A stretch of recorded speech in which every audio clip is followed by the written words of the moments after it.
இன்னைக்கு எபிசோட்கான ஹாட்ஸ்டார் ரெண்டாவது promo release பண்ணியிருந்தாங்க. ஸோ இந்த ப்ரோமோவை பார்க்கும்போது தான் தெரியுது, நான் கூட திவ்யாவை வந்து ஓரளவுக்கு கொஞ்சம் மூளை இருக்கு போல, நல்லா யோசிப்பாங்க போல அப்படின்னு நினச்சேங்க. அந்த ப்ரோமோவில் அவங்களும் சாண்ட்ராவும் பேசுகிற அந்த கான்வர்சேஷனும் ப்ரோமோவை போட்டிருக்காங்க. ஸோ அதை பார்க்கும்போது ஒரு விஷயம் தான் கிளியராக தெரியுது, சாண்ட்ரா திவ்யா ரெண்டு பேருக்குமே பார்த்தீங்கன்னா கொஞ்சம் மூளை கம்மியாக தான் இருக்கு போல. அதாவது அவங்க என்ன நினைக்கிறாங்கன்னா, அவங்க ஒரு குரூப்பாக, அந்த குரூப்பை வந்து பார்த்தீங்கன்னா மொத்த ஹவுஸ் வந்து எதிர்க்குதான். ஸோ அது வந்து பார்த்தீங்கன்னா எப்படி சொல்கிறது, நம்மளை எதிர்க்கிறாங்க. அவங்க வந்து பார்த்தீங்கன்னா நம்மளை எதிர்த்துட்டு நம்மளை அமிச்சிட்டு எங்கள் வீட்டில் எல்லா நாளும் ஆனந்தம் அப்படின்ற மாதிரி பாட்டு பாடுவாங்க அப்படின்ற மாதிரி சொல்லி அது கிண்டல் அடிச்சு சிரிச்சுக்கிட்டு இருக்காங்க. எனக்கு புரியவே இல்லை. திவ்யா ஆக்சுவலாக நீங்கள் கொஞ்சம் கிளவராக யோசிப்பீங்கன்னு நினச்சேன், இவ்வளோ மட்டமாக யோசிப்பீங்கன்னு சுத்தமாக தெரிலங்க. அதே மாதிரி திவ்யா வந்து அதில் குற்றச்சாட்டு வைக்கிறாங்க, இப்போ மட்டும் எதுக்கு பார்வதி வேலை செய்கிறா அப்படின்ற மாதிரி. அதுதாங்க ஆப்பு, உங்களுக்கு தூக்கி ஆப்பை சொருவிட்டாங்க அப்படின்ற மாதிரி சொல்ல தோணுது. ஏன்னு பார்த்தீங்கன்னா அவங்களுக்கு இருக்கிறது கொஸ்டின் கரெக்டான கொஸ்டின் தான், ஏன் இப்போ மட்டும் பார்வதி வேலை செய்கிறா அப்படின்ற மாதிரி கேட்குறாங்க. ஏன்னா அவங்க பிளானே அதான், உங்களை இப்போ அனுப்பிச்சிட்டாங்கல்ல. ஸோ இப்போ அவங்க நல்ல வேலை செஞ்சாங்கன்னு வச்சுக்கோங்களேன், பழி ஃபுல்லாக உங்கள் பேரில் தான் வரும். அதாவது நீங்கள் தான் ஒழுங்காக வேலை செய்யல, அதனால தான் உங்களுக்கு அடியில் இருக்க பார்வதியும் வேலை செய்யல. இப்போ பாருங்க விக்கல் சீக்கிரம் வந்ததுக்கு அப்புறம் பார்வதி வேலை செய்கிறாங்க அப்படின்ற ஒரு பேர் வரும்ல. ஸோ இந்த பேசிக்கான ஸ்ட்ராட்டஜி தான் பார்வதி யோசிச்சிருக்காங்க. அதனால தான் மாங்கு மாங்கு மாங்குன்னு ஓடுன்னு ஓடிட்டு இருக்காங்க.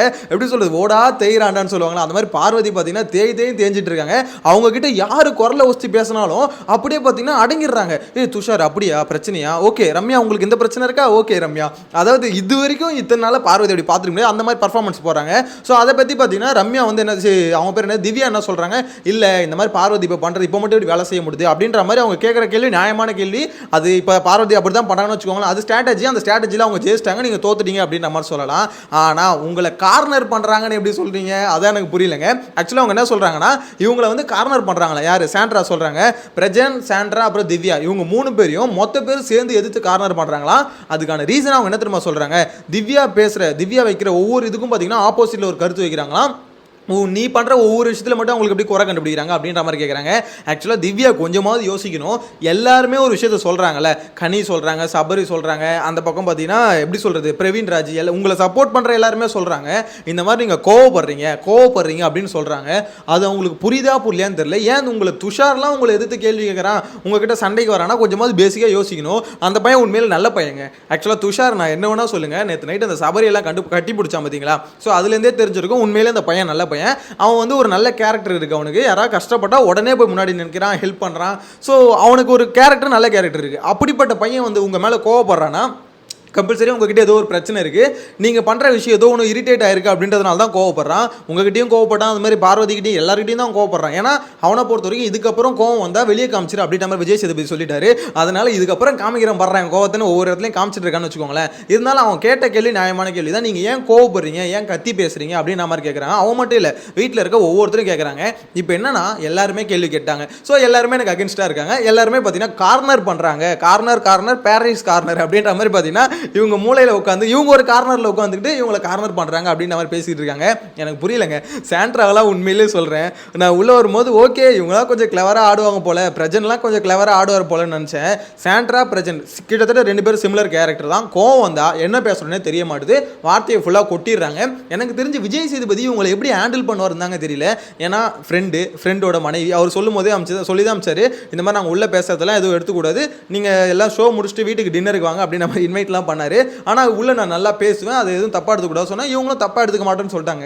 என்ன இருந்தாலும் ஃப்ரெண்டு, எப்படி சொல்கிறது, ஃப்ரெண்டு மனைவி முன்னாடியே வச்சு ஃப்ரெண்டை கிழிச்சா நல்லா இருக்கும். எனக்கு எப்படி அதை ஹேண்டில் பண்ண போறாருன்னு அவர் தெரியல, பிரஜனை எப்படி திட்ட போறாருன்னு தெரியல. பிரஜனும் பார்த்தீங்கன்னா 2-3 இடத்துல கோவப்பட்டிருக்காருல்ல. ஸோ அந்த கோவம்லாம் பார்த்தீங்கன்னா சில இது எக்ஸ்ட்ரீமாக போயிருக்கு. அவர் பேசின விஷயம் சில விஷயம் கரெக்டாக இருந்தாலுமே அவரோட கோவம் வந்து பார்த்தீங்கன்னா ரொம்ப எக்ஸ்ட்ரீமாக போயிடுது.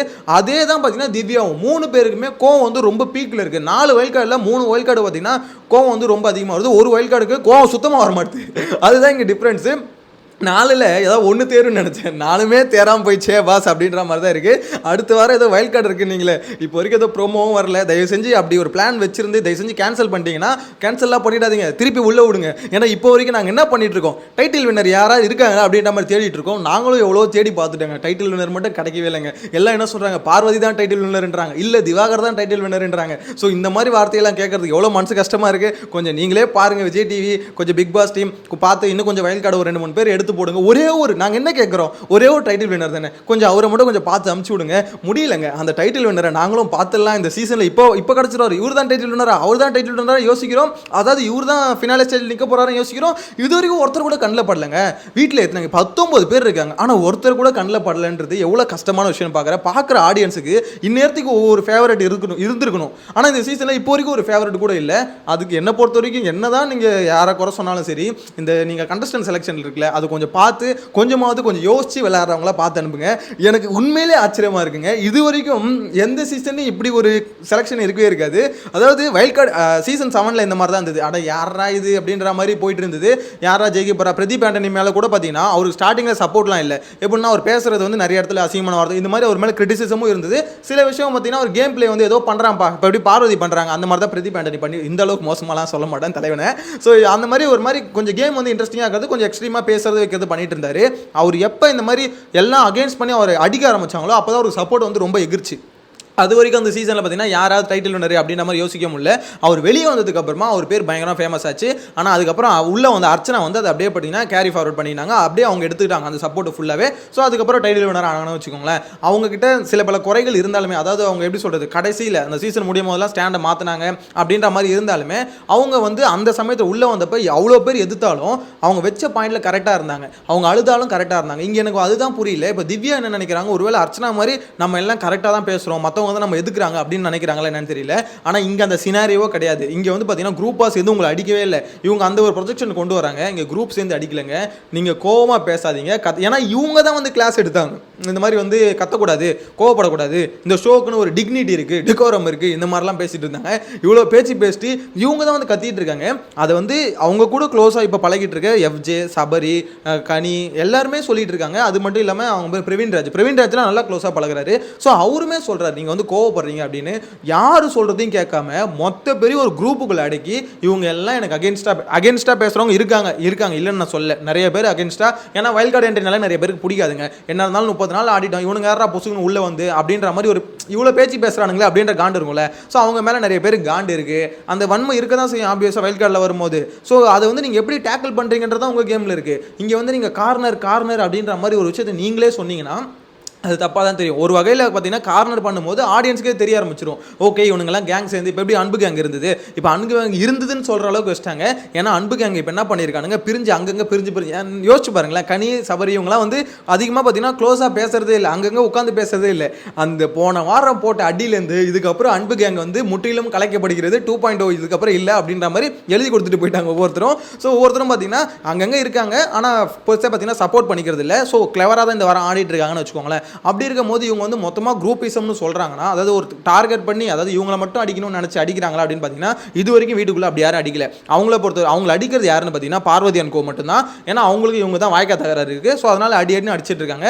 இவங்க என்ன சொல்லலாம், பார்வதி டீம் மட்டும் தான் நம்மளை அடிக்குது அப்படின்னு கூட சொல்லலாம். அதாவது ஏன்னா உங்கள் 2 பேருக்கு ஒரு டஃப் இருக்குது. ஏன்னா உள்ளே வந்து நீங்கள் பார்வதியோட ரொம்ப எப்படி சொல்கிறது, அவங்க சீக்கிரட்டாக அது நல்ல விதமாக பேசியிருக்காங்க கமுருதனை பற்றி, அதை பற்றி போட்டு கொடுத்துறீங்களே. ஸோ அதனால் கண்டிப்பாக அவங்களுக்கும் உங்களுக்கும் ஒரு காண்டு இருக்குது, அதனால ஒரு பிரச்சனை இருக்குது அப்படின்ற மாதிரி அது கூட ஒத்துக்கலாம் வச்சுக்கோங்களேன். ஆனால் மொத்த வீடும் சேர்ந்து உங்களை எதுக்குதுன்னு சொன்னால் அதை என்னால் சத்தியமாக அக்செப்ட் பண்ண முடியல. நீங்கள் கோவப்படுறன்றதை எப்படி நீங்கள் அக்செப்ட் பண்ணாமல் இப்படிலாம் உருட்டுறீங்கன்னு தெரியல. சாண்ட்ரா அவங்க கூட தான் இருக்காங்க, கூட இருந்தால் சப்போர்ட் பண்ணால் எல்லாத்தையும் சப்போர்ட் பண்ணலாமா? இதுதாங்க குரூப்பிசம். ஆக்சுவலாக நீங்கள் தான் இப்போ குரூப் மாதிரி எனக்கு என்னமோ ஃபீல் ஆகுது. ஏன்னா இப்போ நீங்கள் பண்ணுற தப்பு, நீங்கள் கோவப்படுறது தப்பு. அதாவது நீங்கள் பேசுகிற பாயிண்ட் கரெக்டாக இருந்தாலுமே கோவப்படுறது தப்பு அப்படின்றது உங்களுக்கும் தெரியும், எல்லாருக்கும் தெரிஞ்சிருக்கணும். ஆனால் அது வந்து கூட இருந்துக்கிட்டே இல்லை, நீ வந்து பார்த்தீங்கன்னா உன்னை மட்டும்தான் எல்லாம் டார்கெட் பண்ணுறாங்க, நீ ஒரு விஷயம் பேசும்போது தான் எல்லாம் எந்திரிச்சு கேள்வி கேட்குறாங்க, உனக்கு அகேன்ஸ்டாக பேசுகிறாங்க அப்படின்றாங்களே, அதை அக்செப்ட் பண்ண முடியல. ஏன்னா இவங்களோட டோன் இருக்குல்ல, அது உண்மையிலே கொஞ்சம் ஆஷாக தான் இருக்குது. வாய்ஸே கொஞ்சம் எப்படி சொல்கிறது, கொஞ்சம் ரகடாக தான் இருக்காங்கன்னு வச்சுக்கோங்களேன். ஸோ என்ன பொறுத்த வரைக்கும் அது ஒத்துக்க முடியல. உங்களோட கருத்தை கமெண்ட்டில் மென்ஷன் பண்ணுங்கள். இந்த குரூப்புக்கு என்ன பேர் வைக்கலாம்? அதாவது இப்போ பார்த்தீங்கன்னா எப்படி திவ்யா, சாண்ட்ரா, பிரஜன் இந்த 3 பேர் ஒரு டீம் மாதிரி கிட்டத்தட்ட ஃபார்ம் இருக்காங்க. இந்த 3 பேர் கேங்குக்கு என்ன பேர் வைக்கலாம் அப்படின்றத கமெண்ட்டில் மென்ஷன் பண்ணுங்கள். நெக்ஸ்ட் வீடியோவில் மீட் பண்ணலாம். Bye by.